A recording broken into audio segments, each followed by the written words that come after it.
This morning, President Trump called the Epstein birthday book a, quote, dead issue, refused to comment further.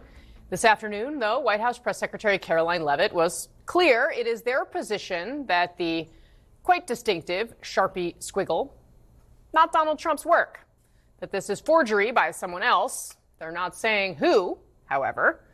When you put it next to some signatures that we know to be Trump's, you take a look, you judge for yourself. Now, of course, Republican Thomas Massie, who is one of the congressmen leading the push to release all of the Epstein files, has this warning. I do think that it does bear on the credibility of the people who are trying to keep these documents from being released. I mean, it's sort of indicative of the things that might come out if we were to release all of the files. In other words, embarrassing, but. All right, joining us now to discuss, Democratic Congressman Krishnamoorthi of Illinois. He sits on the House Intelligence Committee and the Oversight Committee that's, of course, investigating the handling of the Epstein case. Congressman, thanks so much for being here. I want to start there with what Congressman Massie was saying there and get your take on what else is out there. Do we anticipate that there are more things that might come out that could implicate President Trump? I don't know, but I think that it's fair to say that Mr. Massey's correct, that there's probably a lot of stuff in there that people don't necessarily want others to see. But that doesn't mean that we shouldn't, get those documents. We got about 33,000 pages of documents, but it was largely stuff already in the public domain. And there's like terabytes, hundreds of thousands of pages potentially that have not been disclosed. The types of information that I'm particularly interested in are financial records. Ron Wyden, the senator from Oregon, wrote a letter saying that perhaps $1 to $2 billion in wire transactions were actually performed in connection with this child sex trafficking ring. And so we need to follow the money, and we need to know who received this money and who paid out the money. Do you buy that this is not Donald Trump's signature? No, I have yet to meet a single person on Capitol Hill who privately says that that was not Donald Trump's signature. I don't think that the people at the Wall Street Journal are probably quaking in their boots over this lawsuit that the president has filed. It just strains credibility that it's not his signature. Can I also ask you, one thing that some Republicans defending the president are leveling at Democrats, and it seems like a fair question, why didn't you want this stuff to come out when you had the chance to put it out when Democrats were in power? I think we should have. I think we should have investigated it then. I think we should investigate it now. I met with, along with many members of the committee, the survivors of this just horrific sex trafficking ring for about 2.5 hours, Casey. I don't think, if you were not moved by what they said, you're not human.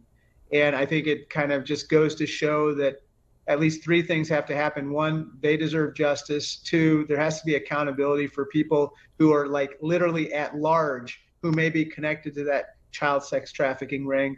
And 3, we have to figure out how to prevent this from ever happening again. More than 1,000 girls were victimized by this particular child sex trafficking ring, and we have to figure out how to prevent this from happening. Did the survivors, when you met with them, say anything about what happened to Ghislaine Maxwell, considering that the Trump administration has moved her from a high security prison to a less high security prison?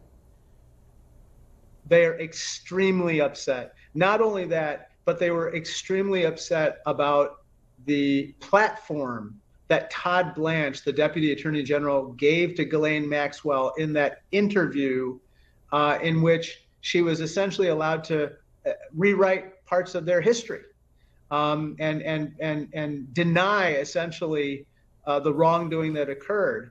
And so I think that was a tremendous mistake to give her that platform, to conduct that interview.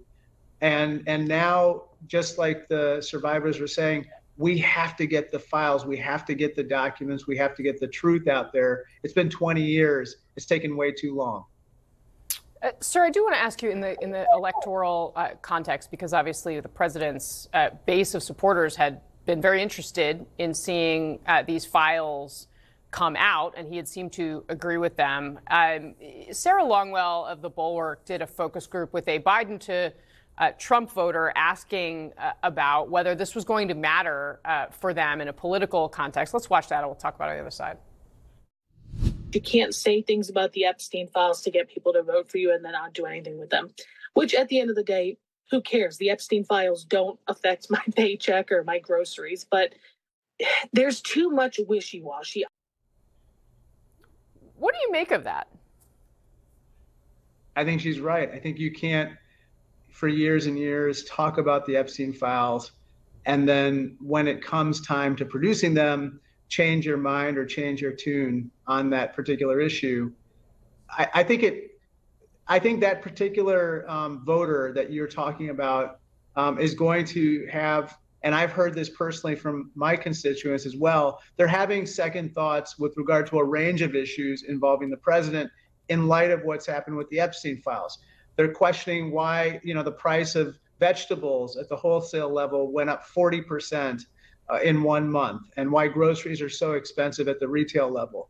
They're asking why these tariffs are creating so much chaos for their small businesses.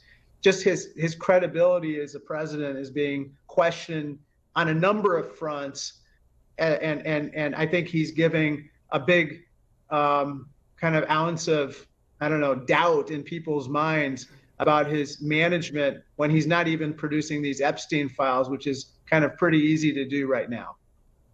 All right, Congressman Raja Krishnamoorthi, thanks very much for spending some time with us today, sir. I hope you'll come back soon. Thank you so much.